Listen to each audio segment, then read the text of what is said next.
Hello guys, what's up? Welcome to the new tutorial from the SketchUp Arc Studio. In this tutorial we have some different tutorial about the rendering with Lumion 9. So before we start this tutorial, I'm going to show you some type of renders.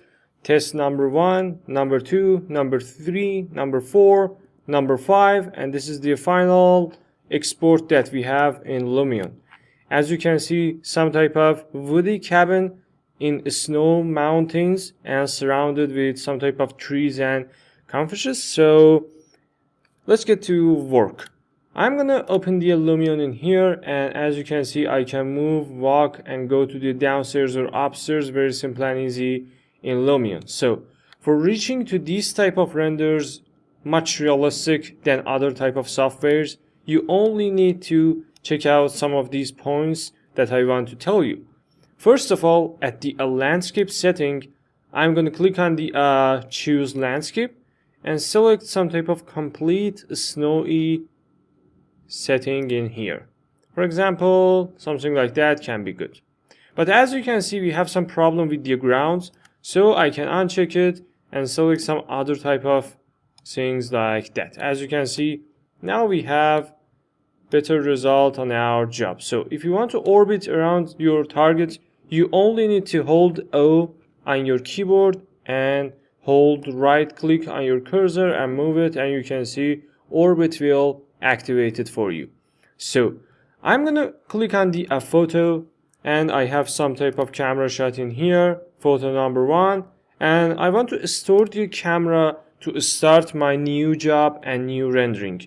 So I'm gonna click on the FX to add more details on my job. So I'm gonna start with it.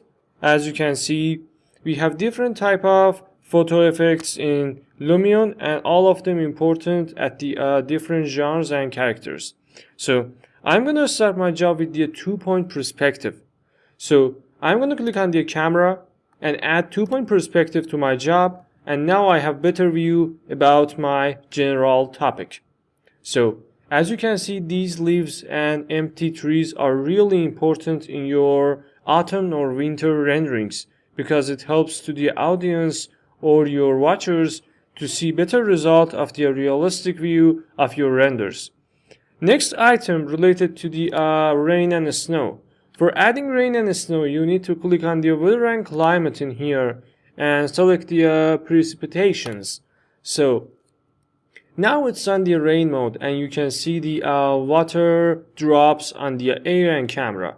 So when I increase the rain and convert it to the snow, something like that for example, you can see the changes completely. So I want to use something like that, not rainy, not snowy, something between it. And precipitation phase is about the how much power you want from these type of renders. So I can decrease it a little bit, for example, something like this. About the quantity, when I increase it, you can see more snowdrops on your camera shot.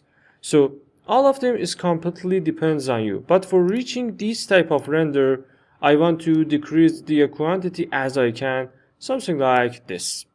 And the size of the quantity is the final measure, and I want to reduce it. So next item related to the black by plants. So it only activates when we increase the phase of it, but right now I don't want much more phase about my job. So extra fog addition, when I increase it, I can feel more fog in my environment and my background, and you can see it on the backside and background of your job. So I want to completely increase it.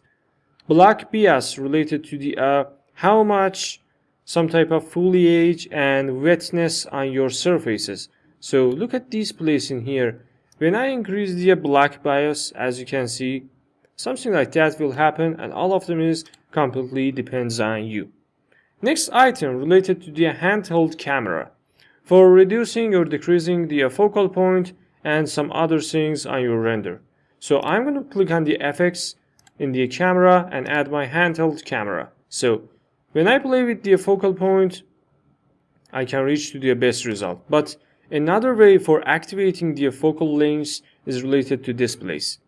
you can increase it from here on your render preview window. So when I increase it, you can see it will increase automatically. So I think everything is done right now. The next effect I want to add to my environment related to the depth of field. So at the first item related to the cameras, at the middle point, we have depth of field. Some type of viewers who know about our Enscape tutorials, they know it much better than the others. Depth of field work as the focuser blur.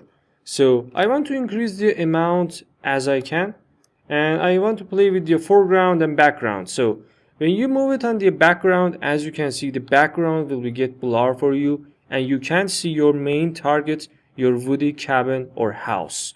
So I want to normalize it to some type of decade number, and focus distance completely depends on you. I want to focus on these house, for example, as you can see, and we have sharp area size. When I turn it on, I can see more options related to my blurriness. Look at these leaves and trees in here. When I increase or play with the shadow or sharp area size, you can see the result. For example, right now we have some type of super sharp environment, and it's totally not realistic because we need a little bit blurriness. So when I play with it, I can reach to these type of results, and it's really wonderful for my job. So foreground background is good, something like this, for example, and focus distance related to the house, and I only want to focus on this place of my house. So as a matter of fact, we can't see the background, and it's a little bit too shady. So I'm going to decrease the amount option, and now you can see we fixed this problem very simple and easy. So I think everything is good for us right now, and now we only need to play with it to reach to the best results. So I'm going to increase the amount a little bit and play with the foreground and background. Focus distances, something like that. It's good. And now I'm going to close it. So next element we need for these type of renders related to the exposure. Exposure, one of the simplest ways for increasing the brightness in your environment. So when I increase it too much, actually my render will get much worse than the normal time. So always hold it on the 0.5 and some type of normal numbers. FX, another one related to the fog option. So for the fog option, I need to click on the various and at the weather and climate, and check out the fog option. So when I increase the fog density, absolutely I can see some type of remarkable change on my render. But when I play with the fog fall off, as you can see in these places, I can see the changes, something like that. So when I increase the fog density and fog brightness, I can reach to some type of good renders for my job. So something like that is not bad, it's really good. And I want this type of fog intensity. So another effect is the autumn colors. So I'm going to click on the autumn colors. As you can see, in the winter we don't have these type of green trees. So I can play with the saturation, desaturated, and hue in here. So as you can see, when I increase the hue, we have some type of little bit brown colors, and I can change the range of this work in here, or play with the saturation to reach to some type of render like this.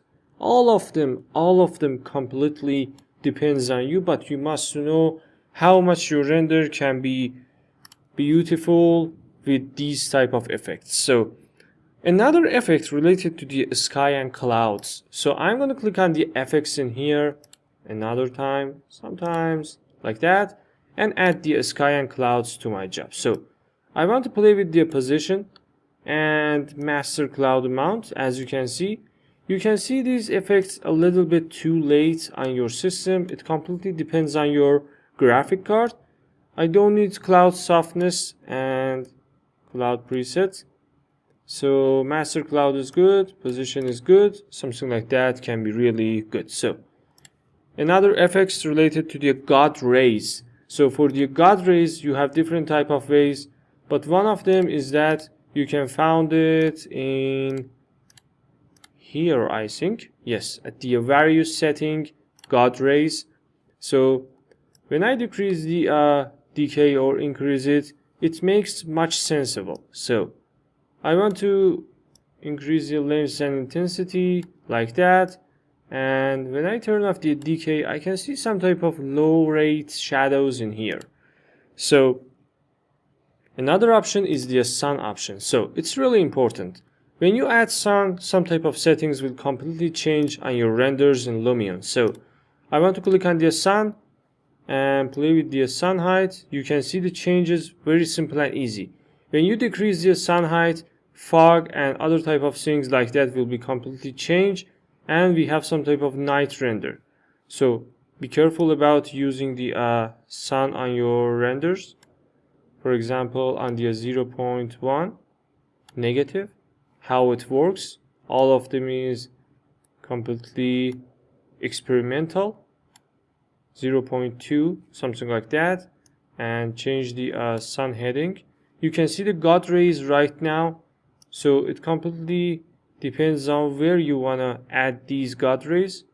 For example, I want to play with it to reach to the best result for my job. So some type of God rays like that, and play with the sun height. Yes, I need some type of direct sun, something like this, and now we can see these God rays much better.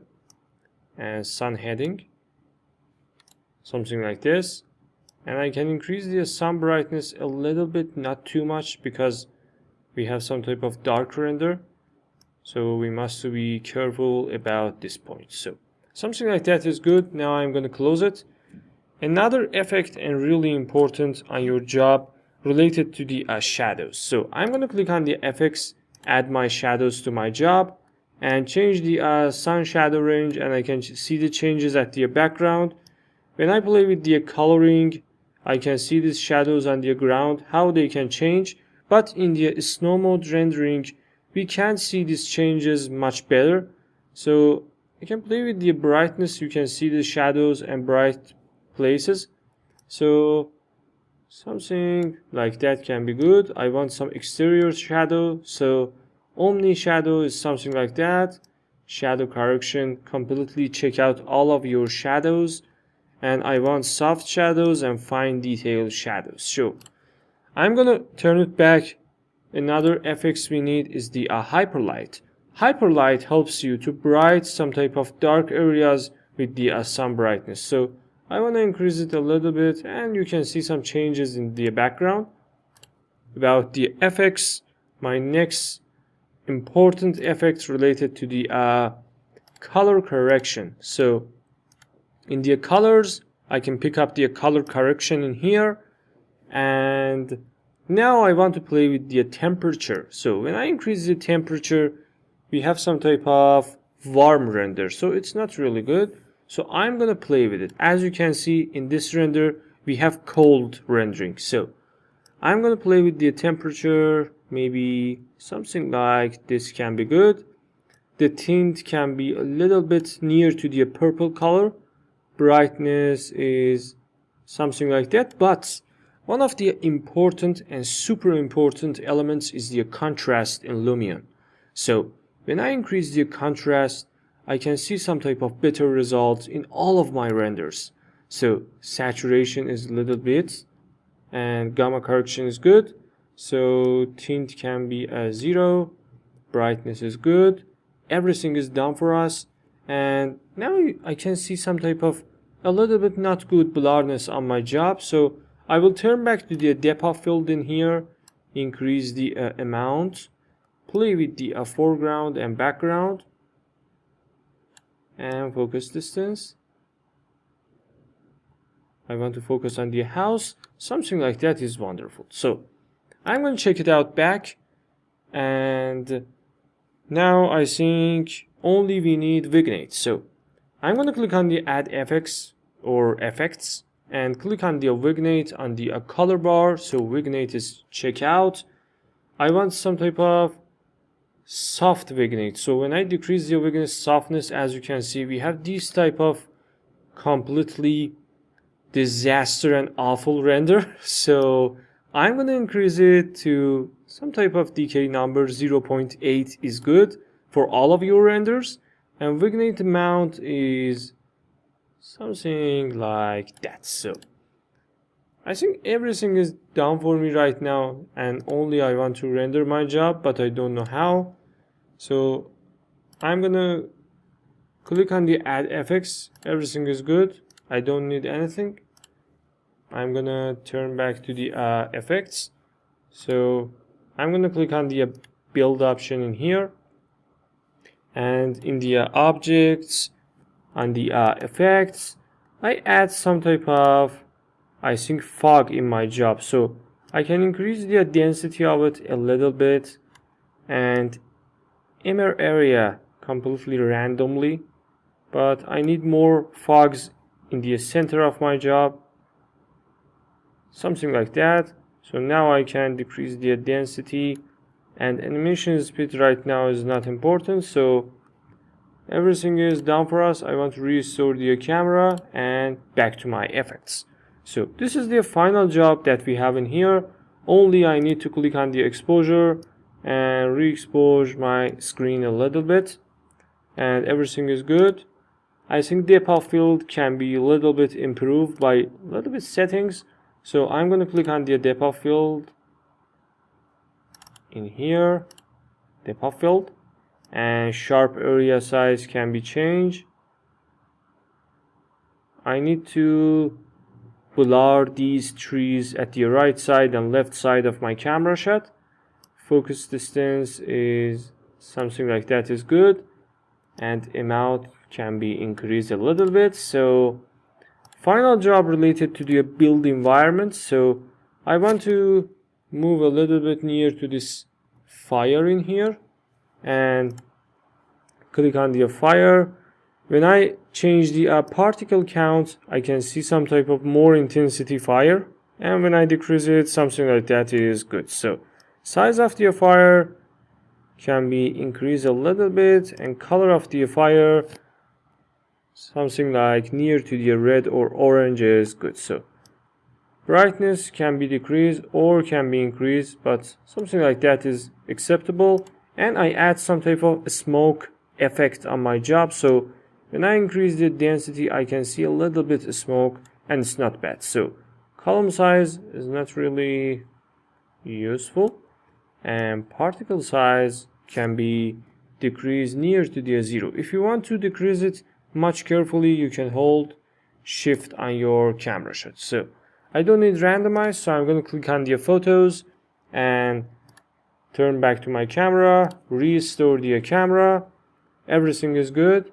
I can click on the effects to build with effects, and it takes a little bit time because sometimes it can be a little bit heavy job for your system. So I'm gonna click on the render photos or build option. I really don't enjoy this type of smoke, so I can decrease it